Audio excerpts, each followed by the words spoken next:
Second পার্টে তো তোমরা দেখলেই। আর এই মুরগিগুলো না আমার দিদি বলছিল এটা আমি মানে মিশা। এই জায়গাটা না অনেক সুন্দর, অনেক অন্য অন্য নতুন নতুন জিনিস ছিল এখানটাতে, প্রচুর জিনিস ছিল। এদিকে দেখো পেঙ্গুইন, ওইদিকে যে পুকুরটা দেখতে পাচ্ছ পুকুরের ভিতরে ওইদিকে ওইটা পার্ক, এটা মানে পুরো বড় হয়ে একটা গোটা পার্ক এটা। এক ধার দিয়ে ঢুকতে হবে আর এক ধার দিয়ে বের হতে হবে। এখানে ছিল উট পাখি ছিল, আমার এত ভালো লাগছিল না এগুলো দেখতে। অনেক নতুন নতুন জিনিস দেখছিলাম যেগুলো আমরা কোনোদিনও দেখিনি।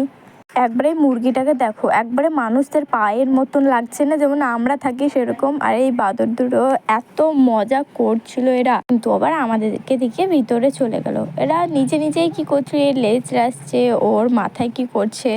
আর আমি তো এই বাদরটাকে দেখে অবাক, এত মোটা। ভিডিও তো বোধহয় বোঝা যাচ্ছে না, কিন্তু এটা আসলে বাদরটা অনেক মোটা।